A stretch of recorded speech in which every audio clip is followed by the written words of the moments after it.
I just feel just so much more empowered about choosing how to eat without um, without regretting missing out on any of that stuff, because I don't.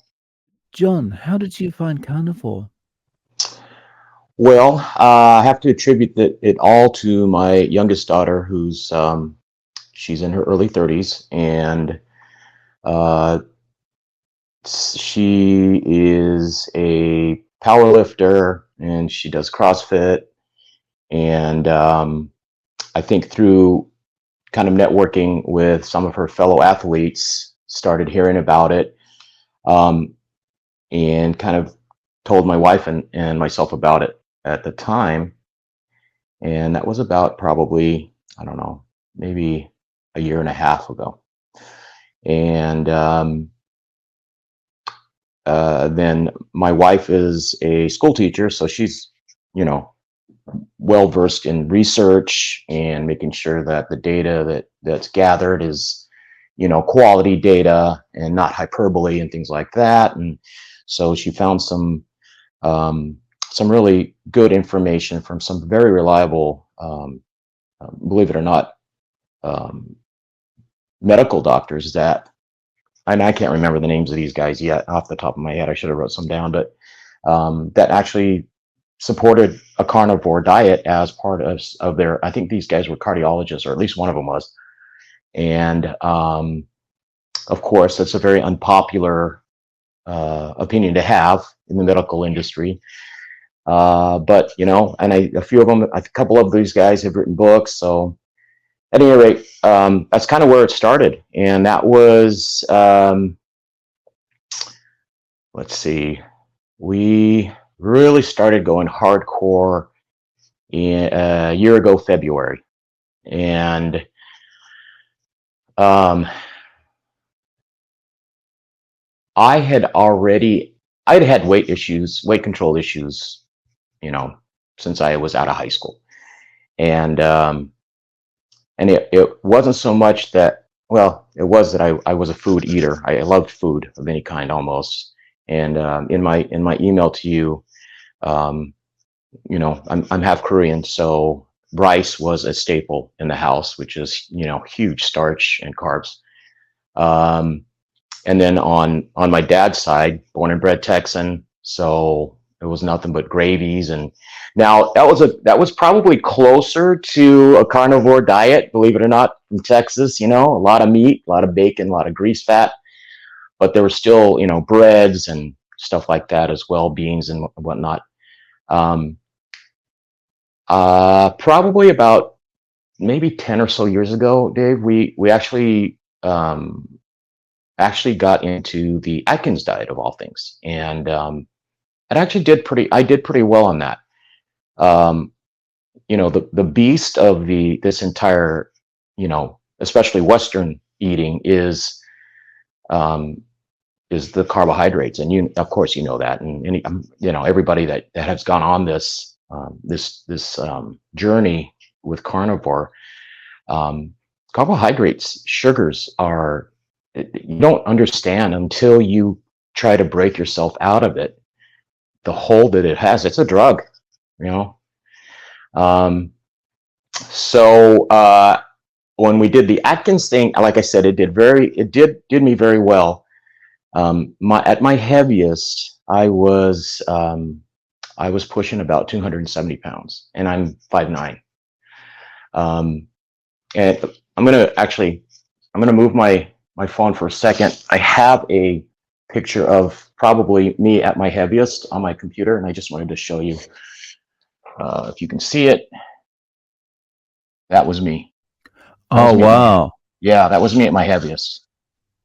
Very different. Yeah, and of course, a lot of that is inflammation because of the seed oils and some of the bad inflammatory foods and things like that. So um, it was a challenge doing the Atkins, just because of the funky, carb neutral math that was used and things like that. So I was still intaking carbs. Carbs are carbs, whether the fiber theoretically cancels it out or not. And it didn't last very long. It lasted, I think I lasted on Atkins probably maybe a year. And then the holidays come up, and you start getting back into eating everything, um, and I kind of caution left caution to the wind, and just started eating my regular diets again, and rice and all the carbs and breads and all the bad stuff. And then you know I'm 62, and I was about 59 and a half or so, and I was getting ready to retire. And I think in the back of my head, I was thinking, okay, well, I do want to enjoy my retirement. And if I continue eating poorly, um, and being overweight, and having high blood pressure and things like that, it's not going to, it's not going to be conducive for me to possibly not live as long as I wanted to as a retired adult. So, so anyway, my it was almost like it was a serendipitous time, because I was thinking of this kind of stuff, and my body, I felt horrible, and and then my daughter started talking about carnivore diet, which my wife and I maybe had heard about before, but really didn't take it seriously or didn't look into it. And then my youngest daughter started really telling us more about it, and we should really do it. And then we did the research. So that is how, a little bit longer than the Reader's Digest condensed version story of how I started this journey. And I'm telling you, Dave, it is not anything. After getting over probably that first 4 weeks of eliminating the real heavy duty carb cravings and whatnot, it was just like getting on your bike and pedaling. It was just easy. It was easy to do after that. Do you think that you were kind of more open to the idea of doing carnivore because you had done Atkins before, and maybe you'd notice your body responded well when you reduced carbs? Oh yeah, definitely. Because there were certain things that the Atkins actually helped me identify that affected my body adversely. Unfortunately, again, being half Korean, soy sauce, tofu, soybeans, all of that was in my diet. And once I removed that through the Atkins diet, I realized that, well, I didn't perspire as much. And not to get too, I guess, gross, but my hands and feet used to sweat all the time. I used to have sweaty palms all the time, and my feet. And I eliminated soy, and all of a sudden my hands and feet were dry. And I have no scientific evidence except for the fact that I removed that, and that was the outcome, the result, right? And then if I add it back in within the next day or two, I'll start getting those symptoms again. If I have, say, sushi, and I'll have sushi and dump some soy sauce on it or whatever, that those symptoms will come right back within a day or two after that stuff enters my body. Interesting. Yeah, so I mean, like I said, I'm not a medical doctor in any sense of the word, or physiologist or whatever, but this happened. Those symptoms happened while this was happening, while I was eating that, and then I wasn't eating that, and those symptoms stopped. So you could draw the correlation. Besides that, and this kind of goes like, well, it's carb kind of centric, but it's still wheat and grains and stuff like that. I used to have the back of my arms used to have chicken skin, I called it, and I don't know what they call it. There's a skin, scientific term, medical term for that, and that disappeared too with carnivore, or with Atkins.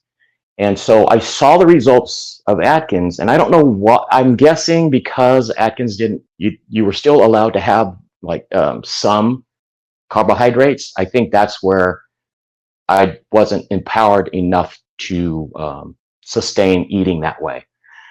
Where with carnivore, you just go and you don't have to think about it. You go and grab a slab of bacon and 3 or 4 eggs in the morning, cook that up, and then again, once your cravings go away, your or at least from, and not again, this is my case. Uh, my stomach shrank in terms of volume capacity, so I only need to eat so much now, and I don't feel like I feel full after a lot less than I used to when I used to eat really unhealthy. And so yeah, several things. Atkins helped me realize that there are truly uh, direct results of physical attributes that some foods give you, and there's studies that show that too. It's some of the continuing research my wife had done in the past that and then of course you're going to have the people that argue that that's not the case, but I'm just saying in my case that is what has happened with me. Yeah. The reason I asked that is just because that was my experience as well. Mm-hmm. Just noticing such a dramatic improvement in the way my body responded once I removed those kind of foods on Atkins, those carbohydrate heavy foods on Atkins. Yep. That was from that point, I was just primed to be open to anything like keto or carnivore, anything like that. Yeah. Because your body responds well, and your body's not going to lie to you, right? No, not at all. Not at all. Um, and so I trimmed down with that. And actually, we did do some keto a few years previous to probably a year or so before. So yeah, that was that same. Looks like we did kind of the same transition, that roadmap. We went that, then we did a little bit of keto, and then we did this carnivore thing. But I was at my heaviest. I was wearing almost 40. Depending on the kind of pants I had, I was wearing 40-inch pants. My comfortable jeans were 38s, but like dress pants, because the dress pants they're not forgiving. Some of my pants were 40 inches. I'm down to 34-inch waisted Levi's now, and well, everything's 34 to 36 now, and where I used to have to wear like fat man Hawaiian type shirts, I wear like extra larges. Now I'm down to again, depending on who made it and where it was made. I'm either wearing a medium or a large shirts, and Wow. so that I know my body mass shrank quite a bit. A lot of that again is this. A lot of that is inflammation, but then a lot of that as well is just fat accumulation over time too, right? So and you just feel more comfortable. I can't. I can't really describe it any more than that. It's just putting clothes on now is so more comfortable than it was. And the photos prove it. I mean, I hadn't worn a belt forever, you know, um, and I wear a belt all the time now with my Yeah. 34-inch jeans. So of course we had to, with this change of my body, we had to kind of pretty much refresh my entire clothing wardrobe, and we, and my wife's, getting mad that, oh my gosh, we got to buy more shirts, we got to buy more of this, but in the long run, it's it's all for the, it's all. I mean, she was jokingly saying that, but it's all, it's just amazing. It really is, Dave. I'm telling you. So, you've had significant weight loss. Along Yes. with that, have you noticed any other changes? Yeah, I think, yeah, I definitely sleep better, and well, my wife just came home. I definitely sleep better. Um, I feel mentally, I do feel more alert. And it's one of these things. I don't think I even shared this with my wife or my kids about this. This part of it is, I used to have a hard time like remembering just right off the top of my head to remember like a PIN code that I was given, to log into, an account that I have online, right? Your PIN code is this. I would have to actually either write it down and bring my phone with me back to the computer and type that. I don't have to, so maybe, I don't know if that's, there seems to be a little bit more of a sharpness in my cognitive kind of day. Physically, I've always been kind of the ability to do things physically anyway. I'm not a big workout guy. Never have been, even when I was young. But my endurance, if we do things like hikes and whatnot, it's probably 100% better than it ever was with me being heavy before I really did the carnivore. More than anything else, Dave, I think the biggest impact to me is the fact that I don't crave food in the afternoons. I don't. Sometimes I wake up in the morning and I'm not hungry. I might eat. I will eat at the point that I kind of start feeling like, oh, maybe I should eat something. It's been 18 hours because we do intermittent fasting as well, but it does it has impacted the way I look at having food, wanting food, craving food, which I don't crave food. If we do go out, or if we're on, we go and visit either of our two daughters' families on the weekend, or we go camping, things like that. We still, I mean, my wife's more disciplined than I am when it comes to that. I will still maybe eat some cookies, or I'll still go back over to the dark side of carbs and stuff like that. But I know, and that's the thing, this is the key thing for anybody that's interested in trying to experiment with this. I know that all I have to do is focus on hardcore carnivore for about a week and a half, and I'll have lost all that weight gain. And honestly, the carb cravings don't creep in as hard as they did previous to this. So maybe those carbs burn off faster after a hardcore after the hardcore carnivore for a week and a half. I don't know, but to me, that's my result. And there's an occasional time where we just celebrated my future son-in-law's birthday at his house, and I had a piece of pie, but it wasn't like I needed to eat all of those things that I used to. I would have eaten a whole 5 or 6 slices of pizza, in one sitting, and I don't do that now. I might have 1 or 2. It just, maybe psychologically as well, plays a role, that I don't need that, because I know that I can sustain myself with just eating meat and proteins and some dairy. We try to avoid dairy as much as possible. Of course we use beef tallow as our cooking oil. We've completely shied away from even olive oil or coconut oil. And we will use grass-fed butter. When we do use butter, we make sure we buy grass-fed.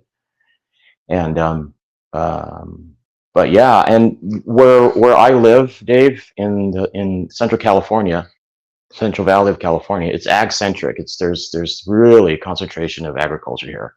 So with that, there's a place not 30 minutes from our house. It's an egg hatchery, or not hatchery, but an egg producing farm. And you can actually go in and buy your flat of eggs from them directly. And they're organic, they're all the things that you would look for when you go to the store, free range, that kind of stuff. And it's convenient that it's right here. I mean, not that we can't go to the grocery store. I mean, of course we have our own grocery stores here in town, but the fact that we're surrounded by places where you can get, there's another place, 40 minutes away where you can get you can order from them on a website, grass-fed beef that's locally raised and harvested. Awesome. So yeah, we're very fortunate to have that kind of stuff, you know, within a 40, 50 mile range. Mm. But like I said, we can always go to our local grocery store and get that stuff anyway. But I just think the novelty of being able to go and get it direct is pretty cool, and Yeah. not have to go through the middleman. Yeah, You know. definitely. So your wife is joining you on this journey? Oh yeah, yeah, yeah. She was like I said, she's more disciplined than I am when it comes to like recreational, social get-togethers and things like that. But she's always she like ran, I don't know, 3 or 4 marathons in her life. You know, so she's really the athlete of the family. Well, between the two of us. Um, but yeah, she's full on. You know, and um, she does give me a side glance if she sees me at a social event eating a couple more pieces of cake or a cookie or two. But she knows, you know, she knows. She lets me. She doesn't scold me or anything. But you know, it's a funny conversation we have all the time. It's like, oh well, I saw you had an extra piece of whatever, and it's like, oh yeah, yeah, yeah, I know. But give me a week and I'll be done. I'll be over that. But yeah, and her heritage is Portuguese and Italian, so she eats all the really good gizzards and livers and all of that stuff, the organ meat that you know you're supposed to eat, right? That's like where the real true nutrition is. And I can't do that. That's just, the organ meat is just not something that I do, but she does. God bless her for it too. Um, it's Oh, wow. yeah, and it's one of the things, and this is California, so maybe cost is a little different in other places of the country, but it is a little expensive, of course. But maybe there's a reason they make the bad stuff cheap. I don't know, because the stuff that you should be eating uh, is a little more expensive, especially if you're going full like grass fed, or you're picky about your cut and you're doing a USDA choice or prime. All of that can be pretty costly, but in the long run, paying for that versus maybe going to the doctor because you have an ailment because you ate the wrong foods for a long time. Yeah, you end up paying for it down the line anyway Right. if you don't buy quality food, right? Exactly. Um, yeah. How do people around you feel about this? Like if you go out for dinner or something with friends? Oh yeah, no, everybody is aware of it these days, right? Because of social media and all of that. And any of our family or friends, they know, and if we do go out as a group and go out to eat dinner somewhere, they even at the very first, they never looked at us strangely that we were just ordering, a meatless burger or a bunless burger, or um, typically I won't. Again, I'm less disciplined than my wife, but I know that it's one meal. I'm not going to continue to eat like this, for the next 3 weeks or whatever. This is one meal. I'll be able to. I know that I know how my body's going to react to some of the stuff. I'm already aware of that. I accept that, but I know that over that course of however many days, I'll be able to pretty much eliminate all of those reactions by going hardcore carnivore again. And we don't typically eat. So anyway, yeah. Long story short, family and friends. I mean, my youngest daughter, she abides by it pretty heavily as well. Um, but yeah, there isn't a person that we've been with at times that has ever said, "Oh my gosh, that's all you're going to eat? You're just going to get the meat? You know, you're just getting that? Oh, look at everything you wasted." Well, it's Oh, that's awesome. That's yeah, really good. yeah, yeah. Yeah. I So, oh, sorry, go go. ahead. No, no, I was going to say, and um, I'm not from a craving perspective, but just from my lifetime of the food that I ate, I do miss some of that stuff. I mean, I will get a sushi roll every so often. I'll I'll I'll have some rice occasionally, just because I do miss that. But we got rid of my rice. I mean, I guess they say every Asian house has a rice cooker with rice in it 24/7, no matter what. No, it doesn't matter what Asian race, right? What Asian culture. And it's true, because I grew up that way. My mom had her rice cooker. It was always full of rice. We always had rice in my house. And we even got rid of the rice cooker because, if it's, but I do miss that. I do miss some of the, I guess, the comfort food, if you will. But you know what? It's out there if I want it. I don't want it all the time, but occasionally, yeah, I'll have a California roll, or our local grocery store. They have a sushi counter that they actually make fresh sushi every day, and sashimi. So I might grab one every so often, but it's not a constant in our eating. And my wife and I, because we're empty nesters, my wife and I do not have it as a constant anymore. Yeah. So this is kind of the way for you going forward. Like there's no going back to a regular diet. No, not at all.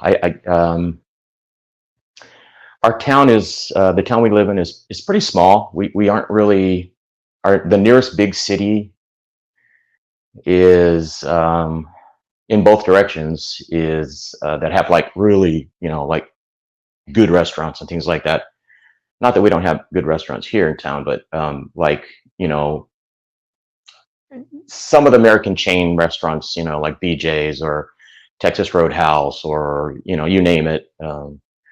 There's, Olive Garden, all that stuff. We don't have any of those here. We have fast food primarily. We do have a couple of small locally owned restaurants. They do serve pretty good food, but we don't have a problem not going out to eat, is what I'm saying. And if we did, we would go to one of our local restaurants, like for a birthday dinner or something like that. We just did that for my mother-in-law. But yeah, I'm not tempted. I mean, fast food for me was gone probably, I'm going to say, somewhere after my Atkins experience, and then maybe even reinforced more after we did that short run of keto. But we don't do fast food in town. We don't. I mean, every fast food chain you want is here, but not, it's not something that we crave or feel like we've missed out on ever going to fast food again.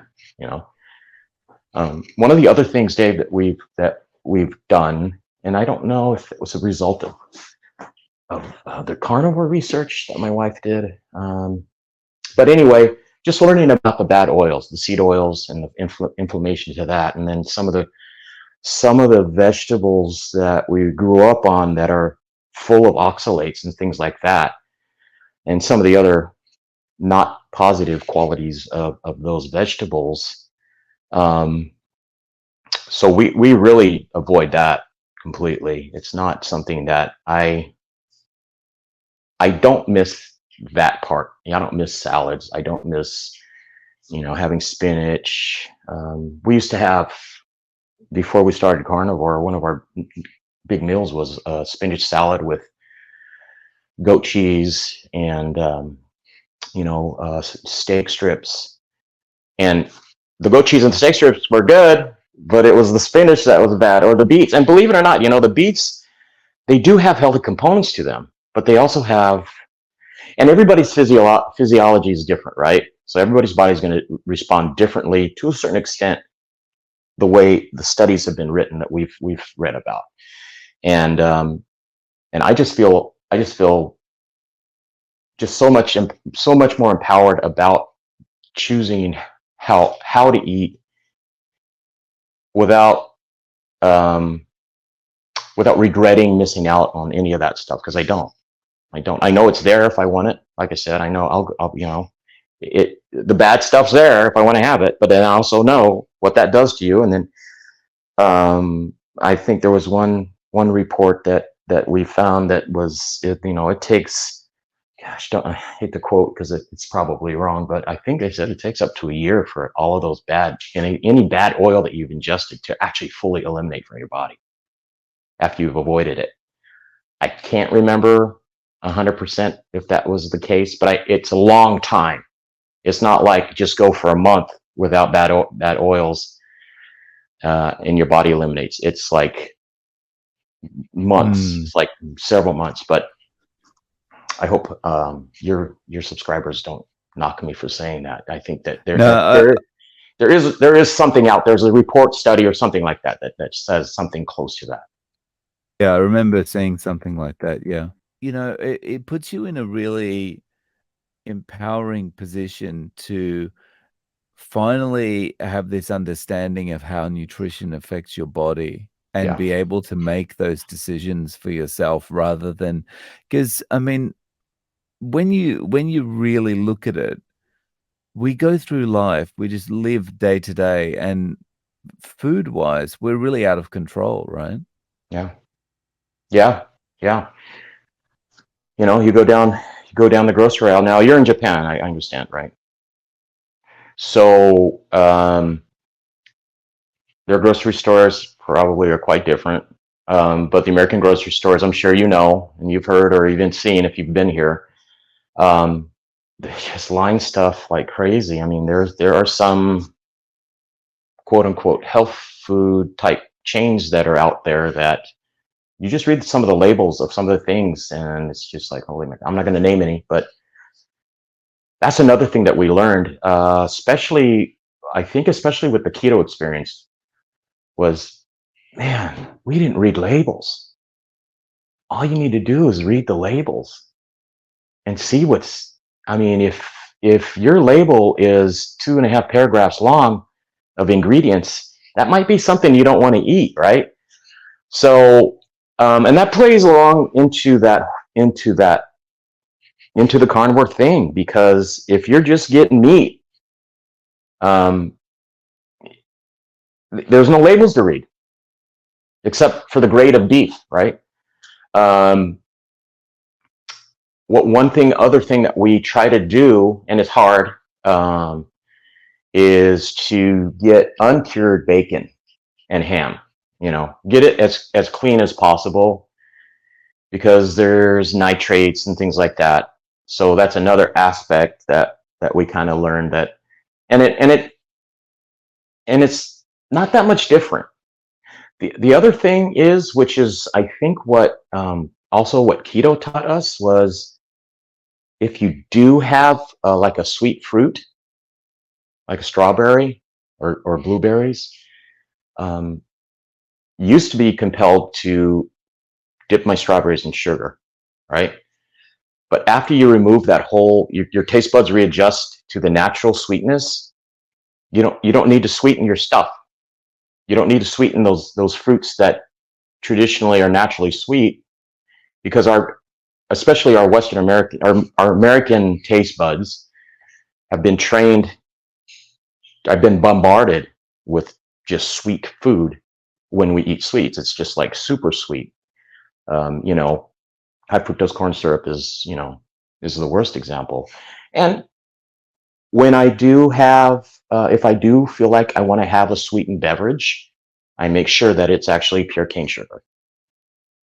So I know that at least I'm having the pure cane sugar and I'm not having this hyper sweet high fructose corn syrup, which is a refined, sugar from corn processing.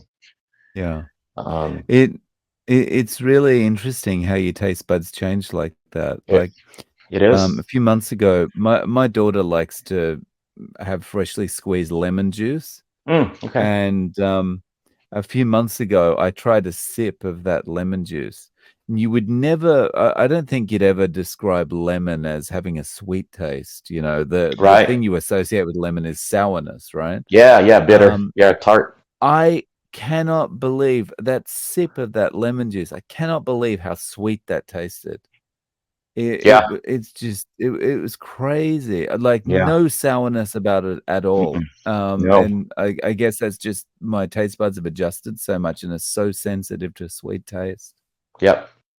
That's another, noticeable result of getting out of that whole heavy carb loaded diet is your taste buds readjust back to, the natural kind of olfactory and, all the taste sensors in your mouth, to be more natural. Oh, and then I was saying olfactory. So one of the other things that I noticed was, especially with the whole inflammatory thing, is my breathing. My sinuses used to be, not clogged, but yeah, I guess clogged. But it wasn't like I had a cold or, hay fever or anything like that, or allergies. It was just they were so swollen from the reaction to the foods that my body didn't like, that my nose was always stuffy. And I actually could smell things better now, removing those, especially the inflammatory foods. Um, and it's amazing. I mean, I know that most people that have gotten into the carnivore realm, um, see the general results just like I have. But I I always feel like saying, when anytime I describe something that I've experienced, it is only my experience, but there are some things that you can't take away that everybody's going to experience, and that is some of the results of the carnivore diet, right? Yeah. Physiologically, my body doesn't like soy. It just doesn't, even though I'm half Korean. Um, but I didn't know that until I cut it out of my diet, for a while, and brought it back in just to see. And sure enough, go back to that story, right? Yeah, yeah. Yeah, it's amazing the effect it has on us, and, yeah, I mean, as you say, I mean, everyone's their own, like, N of 1 experiment, but it's interesting to see, talking to so many carnivores, how a lot of the results tend to be very, very similar, and it's Mhm. yeah. Yeah. Yeah, so, if you were giving advice to someone who was thinking of starting carnivore, what advice would you give them to help them out? Well, all of us carnivores know that getting out of the carbohydrate withdrawal is tough. And, like I mentioned to you in my email describing kind of my backstory, I'm a foodie. I'm still a foodie. I'll never stop, like, at least watching food videos, and like street food videos from around the world on YouTube and that kind of stuff. But, um, just mentally prepare yourself for really tough battle with those carbohydrates. You are going to get these killer cravings. You just wonder, where the heck did this come from? That you want to grab a bowl of Frosted Flakes at 9 o'clock at night for some reason. And so for me, what worked for me, and this, of course, everybody's mileage will vary, right? What worked for me was I would go and, cook up a couple of, chicken thighs in the oven, bake them real quick, or um, I would try and change that thought process of that feeling by drinking, just by drinking water, just filling my stomach with, water. And that's really all I really drink. Or my wife and I both, is, we have carbonated water in the house, and that's our only real beverage. Um, and there's a side of people that say, well, carbonated water is not good either. You should just be drinking, still water. Um, but, yeah, carb water. And, if we have tea, it's unsweetened tea, and, we don't add any dairy products or anything into our coffee, because we do drink coffee. And that's another faction of people that say, well, if you're going to go full carnivore, you should remove coffee altogether, because but I think if you take the carbohydrate, if you finally defeat battle with the carbohydrate craving, the caffeine, whatever they, whatever they said about the caffeine making you, you know, making your appetite crave things. I think that diminishes quite a bit. At least, again, it happened. That's my experience. Yeah. Um, but the biggest challenge to me was the carbohydrate withdrawal. Wanting something sweet at whatever time of day. I I think the carbonated water, as you talked about, I think that is a good that is a really good way of staving off cravings, because it's gonna it just the Yeah, water and the fact it is carbonated is gonna fill you up a lot. yeah. And, I still use it, and it was one of the good things that helped me, A, get off carbs, and B, get off alcohol, because it's a good kind of replacement. If you're having those cravings for alcohol too, it's a good kind of replacement because it's fizzy. It feels a little bit like, Like soda, right? resembles alcohol a little bit. Yeah, maybe that too. Yeah, Yeah. yeah. Well, yeah, that one actually. I'm glad you said that because I am a Scotch drinker. I like Highland scotches primarily, but I'm also a Irish whiskey fan too. So those are, but I don't mix them. I drink them. I drink them just straight from the bottle, maybe on ice sometimes, and that I know does affect a little bit, but it's calories versus carbs, which is another thing that people, I think, some folks can't. I couldn't until my wife told me, well, no, yeah, no, it's not carbohydrates, it's calories. And then if you can do stuff that burns those calories, it's going to burn better anyway, because the carbs aren't the first thing being burned off, right?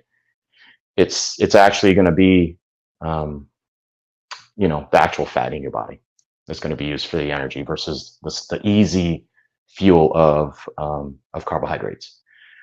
But even with that, I am still the lightest I've been. Like I said, I'm 62, so probably 40 years. You know, 35, 40 years. I'm still at the lightest that I had been up to that point. And it's just, you get married and you're enjoying life, and then you have kids, and then and you do this and you do that, and Yes, yeah. You end up having more you should prioritize your health, but you end up having so many more priorities that the health part of it gets pushed down the list. Yeah, for sure. Mm. And Mm. of course, and that's the other thing about, especially growing up in the United States, and that was just the way we all ate. That's all, I mean, I had cinnamon toast for breakfast sometimes, butter and cinnamon and sugar and Wonder Bread. I mean, we had Wonder Bread. That was our bread of choice. My mom, when she'd go grocery shopping, we always had Wonder Bread, and cakes and cookies and pies and gravies. But that was just our normal. I think when I look, and Korean food in general, especially the traditional Korean food, not that I'm knocking the modern day Korean food, but the traditional Korean food, at least from my mom's perspective, when she was growing up, never had sugar in it. It was really all health food, ferment. I mean, kimchi, right? What better, you know, digestive fermented food to have than kimchi, right? Um, and I do have some kimchi occasionally too, but it's hard not to have that without rice, though, because that's just the way, right? That's just the way I grew up. And the let's see what else. So yeah, and then so we, when I growing up, we weren't real wealthy, or we couldn't afford um, things, but not a lot of things. We weren't like poor, but we had a really controlled family budget. Anyway, my mom would would collect all the bacon grease and have it in a jar, and she would use that. And I think that came from her growing up in a village in Korea, right? That was the only grease they had was what they could capture from rendered meat, rendered fat, right? And I grew up with that, so that was healthy, And that's what I said. We only really only use beef tallow, um, and some grass-fed butter, but for the most part, it's just all beef tallow. Yeah. Yeah, Nice. yeah. So John, do you have any social media or any way of people reaching out to you? I don't. Um, I'm a technologist by trade, but social media, everybody can do what they want with social media. I had a Facebook for a while, but it got a little too, there's a little bit too much minutia going on there, and for me to want to have to deal with. So yeah, I don't really have a big footprint. Yeah. So if But people want to get in contact, they can email me and I can pass their details on to you. if you don't mind, Thank you so much for coming on, John, and sharing your story with us. I really appreciate your time. you're welcome.